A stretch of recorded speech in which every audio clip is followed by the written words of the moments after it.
Hey everyone, I'm Tassenix, and welcome back to another mod guide video. This time we'll be digging into the Grand Inquisitor. In our last video we kicked off the Inquisitorious faction with Third Sister, aka Riva, and she does have the best leadership for you to be using in Grand Arena. So before we dig into his kit, let's understand the context in which he's working and throw her leadership up on screen.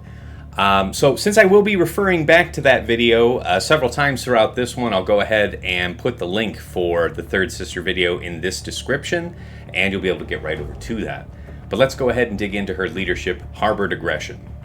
Inquisitorious allies have plus 40% max health, 20% offense, 30 speed, and are immune to stun. At encounter start, and whenever an Inquisitorious ally or an enemy dies, all enemies are inflicted with 5 stacks of Purge, maximum of 6, which cannot be resisted.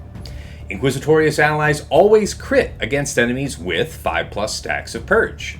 And when enemies recover protection or gain protection up, all enemies lose 2% defense, stacking maximum of 50% until the end of the encounter.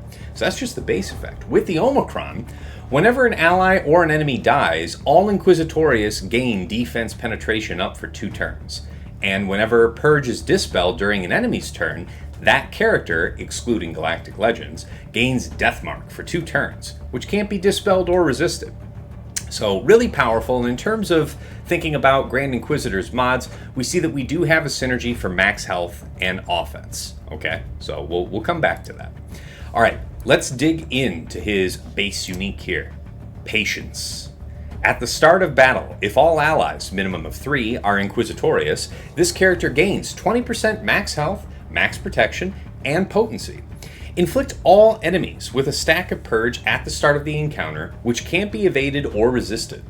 Whenever an enemy damages this character with an attack while attacking out of turn, that enemy gains a stack of Purge, maximum of 6, which can't be evaded or resisted.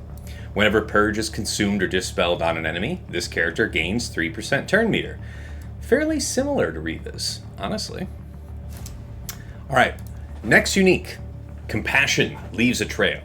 For each Inquisitorious ally, enemies with Purge have minus 10% defense and minus 5 speed. If an enemy evades an Inquisitorious ally's attack, all other enemies take true damage and dispel Foresight from themselves. The first time each enemy reaches 6 stacks of Purge, Grand Inquisitor takes a bonus turn and gains 10% crit avoidance, health steal, and offense, and 5 speed until the end of the encounter, stacking maximum of 6 for each one of those bonuses. So you can get that stacking. That's crazy. These bonuses are doubled if the enemy is Jedi. All right. In TW, I won't really, cover this, but it's good stuff. It's good stuff. All right, we'll cover his leadership last because you'll probably use it less often. All right, let's go to his basic. Pain can break anyone. Deal physical damage to target enemy. If all allies are Inquisitorious, inflict a stack of Purge, maximum of 6, which can't be resisted. Reduce the target enemy's critical damage by 15%, stacking for 2 turns per attack, which can't be resisted. Okay?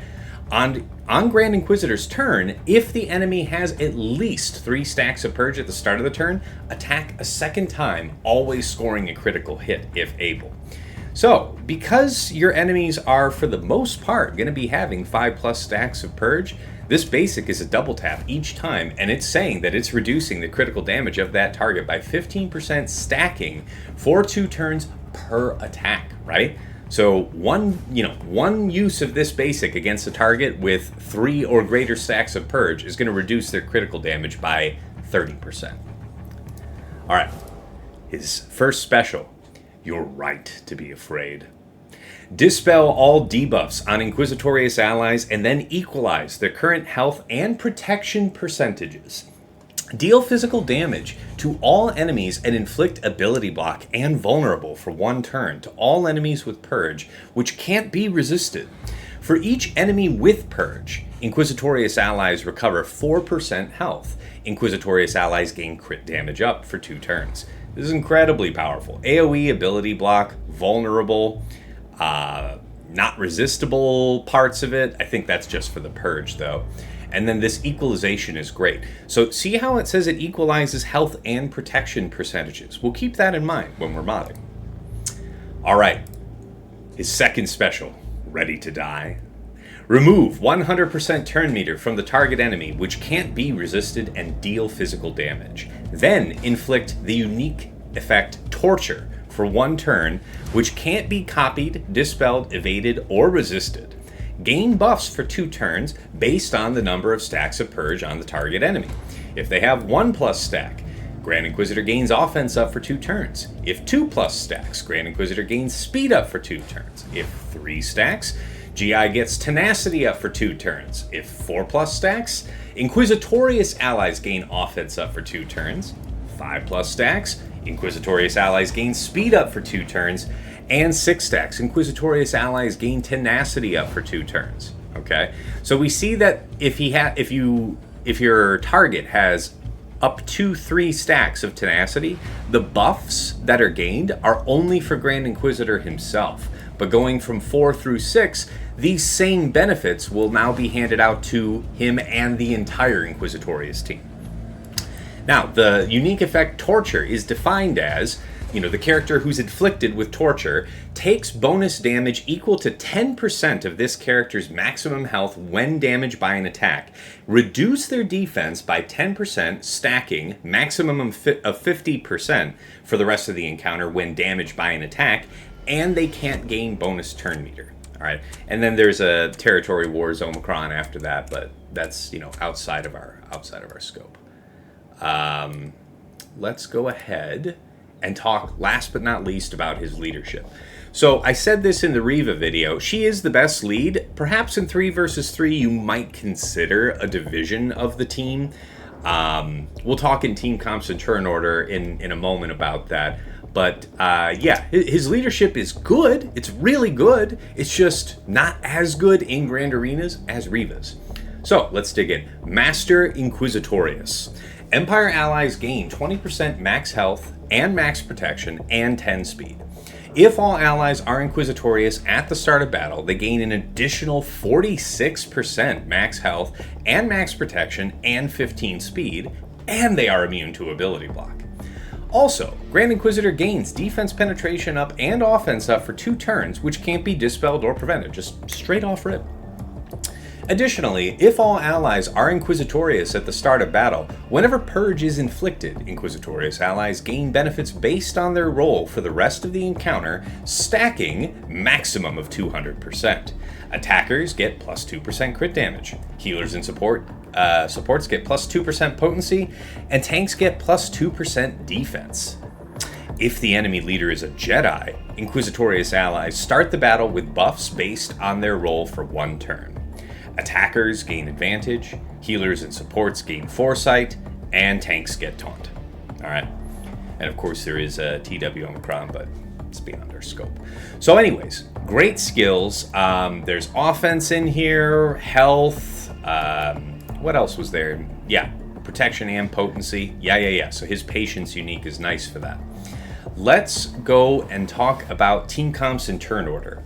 So I went into a lot more detail in the Riva video, and again, I'll refer you back to that to understand some of the nuances about some of these suggested team comps. But basically, what you're seeing here on this page is the recommended turn order in 5 versus 5. So you have 7th Sister over 5th Brother, over 8th Brother, over GI, over 3rd Sister. And if you didn't have 3rd Sister for some reason, then you could put 9th Sister in her stead for a weaker team. And in this case, when you're not having 3rd Sister, you may well consider Grand Inquisitor lead. The only really other, strong-ish option would be 5th Brother, and it's considerably weaker, I think, than Grand Inquisitor's lead regardless.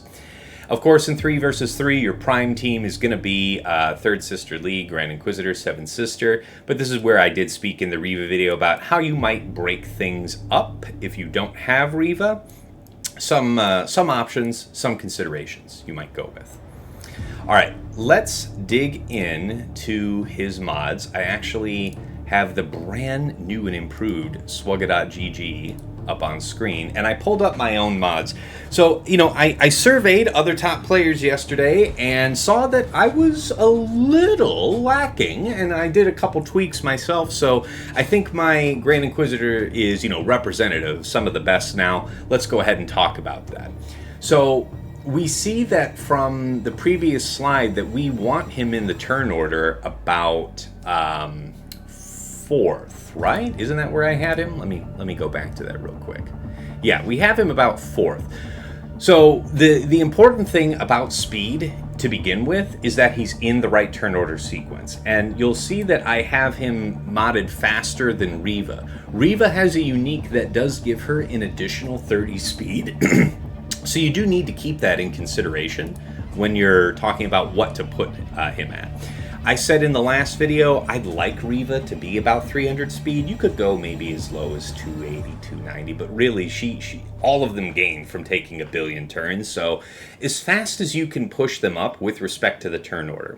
As far as sets go, yeah, remember, you know, obviously offense is a great choice for him because you have this offense synergy from his own unique, and then of course you're getting offense from Riva lead. So an offense set is a really powerful option. We go with a crit damage triangle because against targets with 5+ stacks of purge, you're guaranteed to crit, so let's lean into that. As far as your 2 set, you might say, oh, you know, maybe crit chance, but no, again, you're going to be okay about crit chance. As long as you're hitting targets with 5+ stacks of purged, you don't have to worry about that. I would recommend a 2-piece of health. I'd say it's probably the best value considering that there's % health given as well. If you wanted to go with a 2-piece of defense, maybe just to keep him more protected since he's a high priority target on the team, I could see that, but I really do like the health. So, going beyond that, talking about marks, you'll notice that I have him in a protection primary circle. He has % health from Riva lead and from his own unique, but also % protection. So why do I go protection primary here? And you can see that in his stats, I really put a lot of emphasis in not applying a ton of health, but applying a ton of protection instead. The reason for this is, you know, not being a primary target, the most life total that we can add onto him is going to be through protection, all right? Riva, if she's on the team, is the primary target. She has an enormous synergy with max health, so that's why we put her that way, because it feeds into everything about her role with the team. Whereas, with Grand Inquisitor and pretty much everyone else on this team, I like to have that protection primary and bake in as much protection as possible. Principally because you have your right to be afraid. You know, that first special from Grand Inquisitor is an equalization of health and protection. So let's say that you've got, like, they decide to go in on Seventh Sister, and she's barely hanging on by a thread, but you get around to Grand Inquisitor, and he can use that first special. More life total will be restored to her and you know, evened out amongst the team by you having the maximum amount of life total on the team. And that will be achieved through protection primary for pretty much everybody but Riva. All right, so this makes him very resilient. If you went with the health primary, I wouldn't call you crazy. I just think it's probably best to go with that protection primary. So again, in terms of modding priorities, we want to have that turn order right first. Then just start stacking offense and protection. You know, keep the primaries we discussed. Now, if I'm only able to get around the speed that I want him to be in a speed arrow. If you could pull this off, if you could pull off a competitive speed where you're maintaining your proper turn order, and this was like an offense arrow to go along with this offense primary cross, whoo boy, he'd be kicking. Because right now, at Relic 9, he's about 11,500 damage. So that'd be a pretty damn good chunk. Now, granted, there's already 5% offense on this arrow, so it wouldn't be a huge gain going to 8.5%. But you see what I'm talking about there. Yeah, as far as like a total physical damage, here at Relic 9, he's 11,500. So figure somewhere around 10,200, something like that for like a Relic 7, and just kind of scale yourself in between there.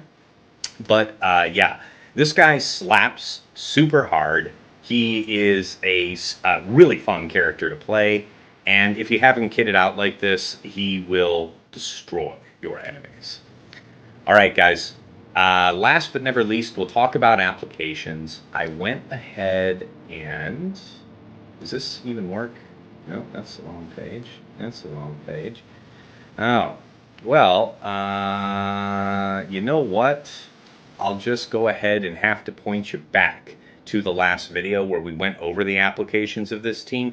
I guess as just a brief comment, I would say Grand Inquisitor's applications outside of Riva is basically still leading the Inquisitorius, so he won't be as effective as a leader as Riva in Grand Arena because he doesn't have that Deathmark threat, that Dispel threat. What makes Riva so nasty is that she's extra punishing to enemies who have Purge, and if you should dare to dispel the Purge, then she punishes you further. Grand Inquisitor's got a lot going on in that leadership, but not quite that much. Alright guys, that about wraps this one up. So thank you so much for watching this series. I appreciate all of the positive feedback and comments I'm getting about it. You guys have been really encouraging, so I'm going to keep up this head of steam we got going making these. If you're enjoying these videos, give this one a like, drop a subscribe for the channel so you get notified when the next ones come out. And until next time, it's been real, it's been awesome, it's been real awesome. Take care.